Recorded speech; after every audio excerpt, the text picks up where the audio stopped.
High friends, welcome to mission government service. তো আমি অরিজিৎ।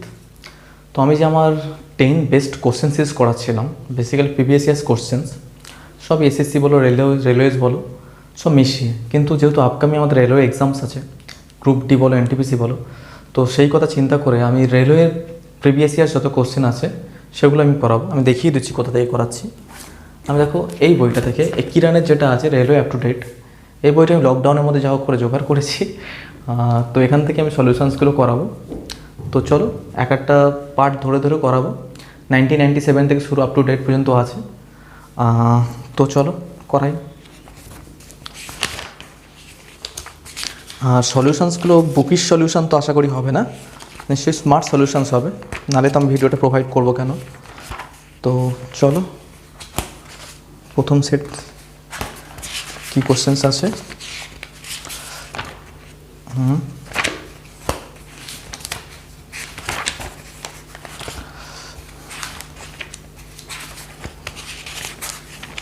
আচ্ছা,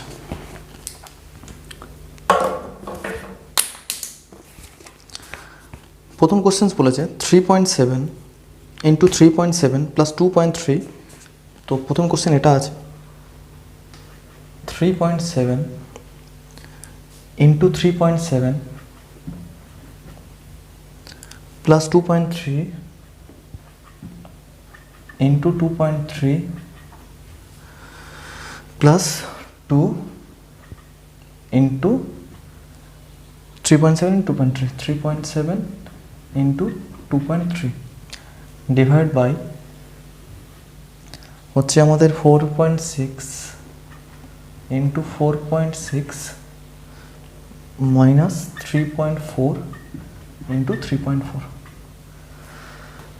তাহলে উপরে যদি লক্ষ্য করো তাহলে দেখো, এটা যদি এ কনসিডার করো তাহলে এটা এ ইন্টু এ স্কোয়ার, এটা বি স্কোয়ার, আর এটা 2ab।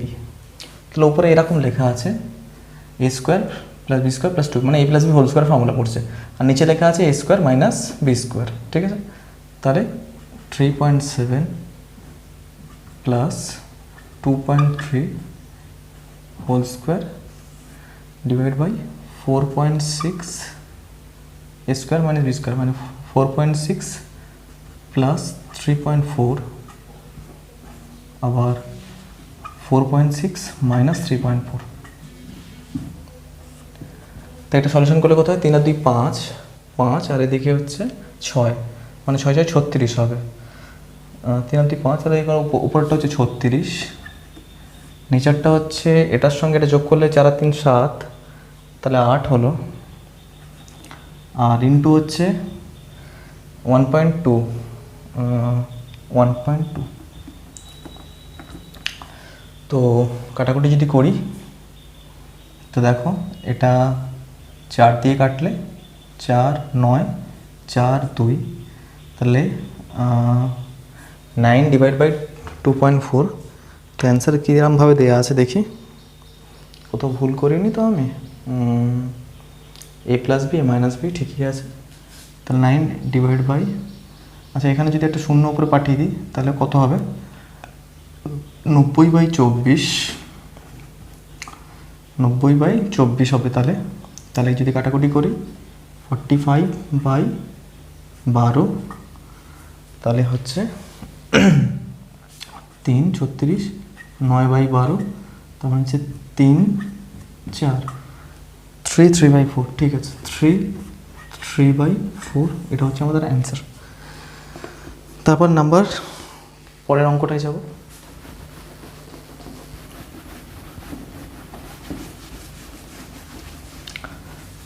পরের অঙ্কটা কী বলেছে? If 8% of A number is added to it, the result is 810। আচ্ছা মনে রেখে দেবে যে 4% মানে হচ্ছে 1/25, তাহলে 8% মানে হচ্ছে 2/25। ঠিক আছে, এটা আমি আর করে দেখাচ্ছি না। তাহলে 8% মানে 2/25।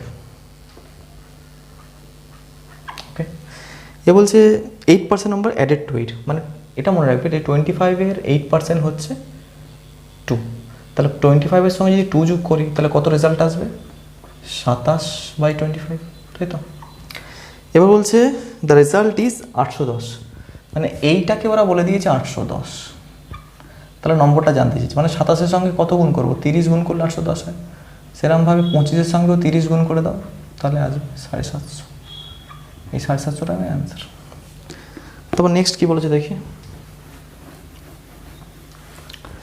নেক্সট বলেছে a trader buy some article in wholesale at 150, if over and above he makes an extra expenditure 12%, then at what price would he sell this article to make 10% profit? তাহলে 150 টাকা দাম ছিল, দেখো ওর সিপি ছিল 150 টাকা দাম, ও 12% charge করছে, মানে 112% হবে 112/100।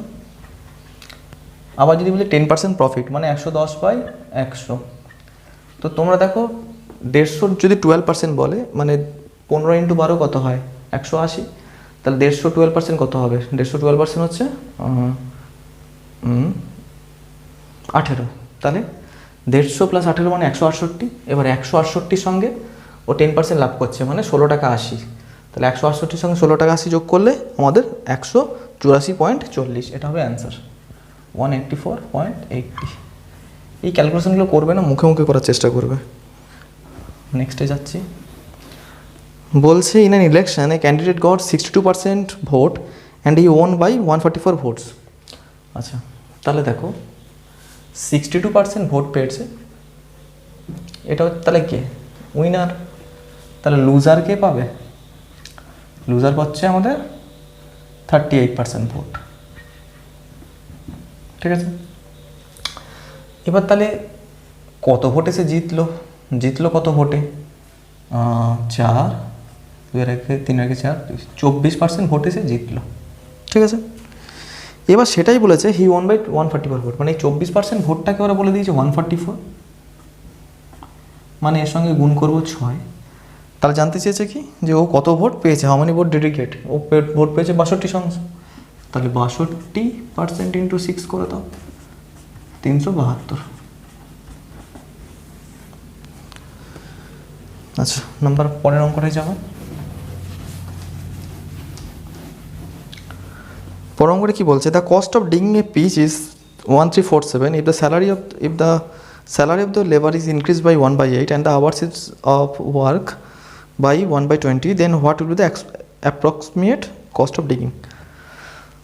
আচ্ছা, একটা জিনিস মনে রাখবে যে ডেজ আর আমাদের যেরকম প্রাইস আর কোয়ান্টিটি আমাদের ইনভার্সলি প্রপোর্শনাল, সেরকম ডেজ আর ওয়েজেস হচ্ছে ইনভার্সলি প্রপোর্শনাল। মানে ডেজ যদি বাড়ে তাহলে আমাদের মানে সময় যদি বোঝাই, যদি ভালো করে দেখো, যেরকম আমাদের প্রাইস বাড়লে কোয়ান্টিটি ফল করে, এটা তো আমাদের নিয়ম আছে অবভিয়াসলি।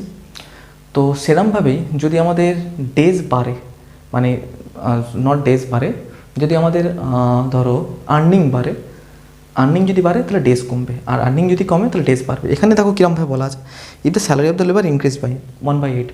1/8 মানে কি, ধরো এরমভাবে দেখা আছে 1/8, তার মানে হচ্ছে আগে ছিল 8 টাকা, এখন হচ্ছে সেটা 9 টাকা। আবার দেখেছো আওয়ার্সও বেড়ে গেছে 1/20, মানে আগে ছিল 20 টাকা, মানে 20 ঘন্টা কাজ করতো, এখন কাজ করছে 21 ঘন্টা। দেখো দু ক্ষেত্রেই বাড়ছে, কিন্তু আমি কি বলেছিলাম যে আমাদের স্যালারি আর আওয়ার্স বা যাই বলো, আর্নিং আর ওয়ার্কিং আওয়ার্স বা ডেজ সবসময় ইনভার্সলি প্রপোর্শনাল হয়। কেমন, যদি আর্নিং বাড়ে তাহলে ডেজ কমবে, যদি আর্নিং কমে তাহলে ডেজ বাড়বে, ঠিক আছে। এরকমভাবে একটা রিলেশন থাকে। তো এখানে দেখো দেওয়া আছে 8 থেকে 9 টাকা হয়ে যায়, 20 থেকে 21 টাকা হয়েছে, তো দুটোই হচ্ছে, মানে এখানে আমাদের ডাইরেক্টলি প্রপোর্শনাল ফরমেশনে আছে। তো এটাকে আমাদের ইনভার্সলি প্রপোর্শনাল আনতে হবে, মানে বেসিক্যালি মাথায় রাখতে হবে যে অ্যামাউন্ট অফ ওয়ার্কটা তো আমাদের সেম, তাই না। আমি কাজটা তো একই করব, আমার মাইনে বেড়েছে কি কমেছে কোনো ফ্যাক্টর না, আমার তো দুটো ক্ষেত্রেই দেখো একই পড়ে আছে, মানে 8 থেকে 9 হয়েছে, 20 থেকে 21 হয়েছে, মানে আমি বলছি যে আমার যে অ্যামাউন্ট অফ ওয়ার্ক, আমি যে কাজটা করবো টোটাল ওয়ার্ক, সেটা আমাদের সেম থাকবে, ঠিক আছে। তার ফলে কী হবে, এই 20 থেকে যেটা 21 হয়েছে, দেখো আমি যেভাবে লিখি 1347 ইন্টু 9/8 ইন্টু 21/, নট 21/20, এখানে 20/21 ফর্মেশন হবে। কেন, যেহেতু এটা ইনভার্সলি প্রপোর্শনাল হবে, ঠিক আছে। আর এটা ক্যালকুলেশন করলে সামথিং আসবে 1443 অ্যাপ্রক্সিমেট কিছু একটা আসবে, 1443 অ্যাপ্রক্স। আচ্ছা, নাম্বার 36-এ যাব।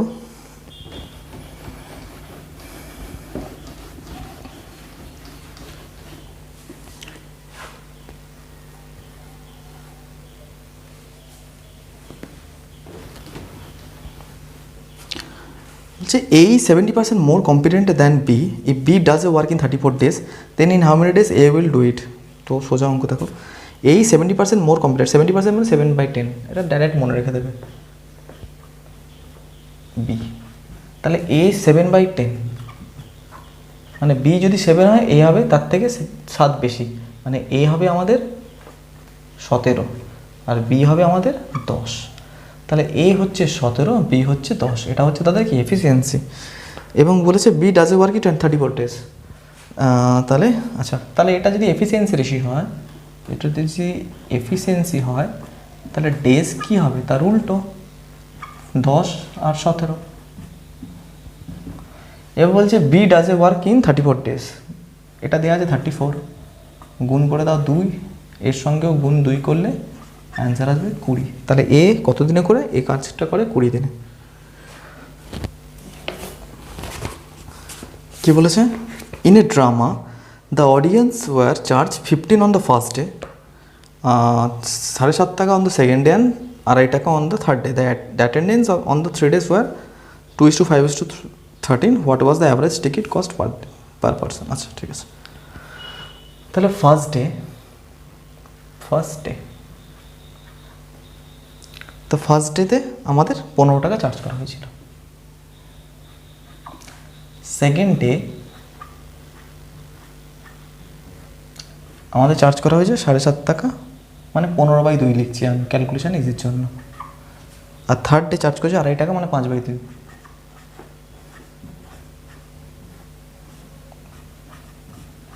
এবার দেখো, এবার বলেছে the attendance on the 3 days। Attendance বলতে এতজন লোক এসছে, বলছে প্রথম দিন এসেছিলো 2 জন, তাহলে প্রথম দিন যদি 2 জন আসে, তাহলে এখানে মোট টাকা কত, 30 টাকা উঠেছিল।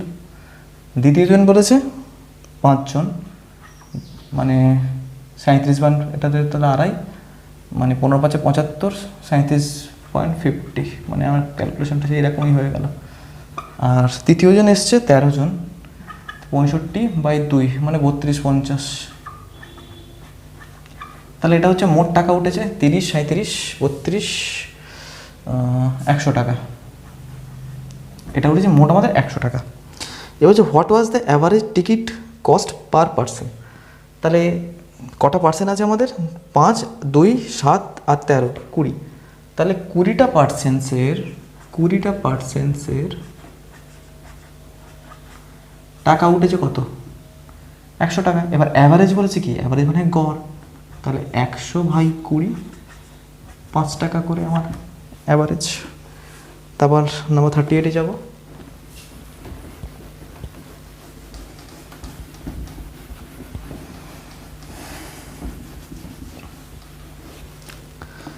বলেছে 2 taps A and B can fill a tank 6 and 8 minutes if these 2 taps are opened one by one for 1 minute each, মানে alternative, then how long it will take for the. আচ্ছা ঠিক আছে, দেখো দুটো ট্যাঙ্ক আছে এ আর B, এ আছে B আছে, একজন 6 মিনিটে ভরে, একজন 8 মিনিটে ভরে। তাহলে একটা টোটাল একটা ইয়ে নিয়ে নাও, এলসিএম কত হচ্ছে 24, তাহলে এখানে হচ্ছে 4, এখানে হচ্ছে 3। এবার বলছে তারা 1 মিনিট অন্তর অন্তর যদি ভরে, তো ঠিক আছে, তাহলে প্রথমে এ ভরবে, তারপর বি ভরবে। এ প্রথমে কত ইউনিট ভরবে, 4 ইউনিট ভরবে, বি ভরবে 3 ইউনিট। তাহলে এটা হচ্ছে প্রথম মিনিট, এটা হচ্ছে দ্বিতীয় মিনিট। তাহলে 2 মিনিটে কত ভরলাম আমরা, 4 আর 3 7 ইউনিট ভরলাম। এবার যখন এরকম টাইপের অঙ্ক হয়, তখন এইখান থেকে এই যে টোটালি 7 ইউনিট, প্রথমে 7 ইউনিটটা বাদ দিয়ে নেবে। তাহলে 24 থেকে যদি 7 বাদ দিয়ে নিই, তাহলে কত হবে, না বলছি মানে এই যে ইউনিট হবে, এই যে ইউনিট এর লাস্ট মাল্টিপল, মানে 24-এর আগের মাল্টিপল কত, 21, প্রথমে 21 পর্যন্ত ধরবে, মানে এইভাবে ধরবে নিজের ক্যালকুলেশনের জন্য। তাহলে ধরো যদি 21 ইউনিট, কত সময় ভরবে আমি দেখি। তাহলে এর সঙ্গে 3 গুণ করব, তাহলে এর সঙ্গেও 3 গুণ করব, মানে 6 মিনিট নেবে। ঠিক আছে, তাহলে 21 ইউনিট ভরতেও 6 মিনিট নেবে। তা আমাদের টোটাল ইউনিট কত? 24। আর এ আর বি, মানে বি পর্যন্ত কাজ হয়েছে, এখন তাহলে কে কাজ করবে? এ। ঠিক আছে, তা কত ইউনিট বাকি আছে? 21 হয়ে গেছে, তা 3 ইউনিট বাকি আছে। আর ও ভরে 1 মিনিটে 4 ইউনিট। তাহলে আমাদের রেজাল্টটা কীভাবে হবে? এখন আমাদের কত ইউনিট বাকি আছে? 3 ইউনিট, সেটা ভরবে এ। তাহলে এতটা সময় লাগবে। ঠিক, আচ্ছা, এবার আগে কত সময় লেগেছিল? 6। তাহলে অ্যান্সার কত হবে? 6 + 3/4 মিনিট। তার মানে 6 × 3 = 4 মিনিট। তারপর দেখি নাম্বার 39।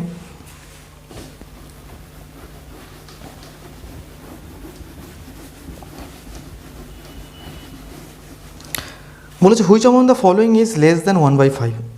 আচ্ছা, 1/5 মানে সবাই জানি 20%। তাহলে 1/5 থেকে ছোটো কে আছে? তাহলে অপশানে কে কে আছে দেখো, 8/35, তারপর থেকে আছে 8/37, তারপর থেকে আছে 2/11, তারপর থেকে আছে 8/39। এবার দেখো 1/5 মানে তো 20%, আমরা সবাই জানি।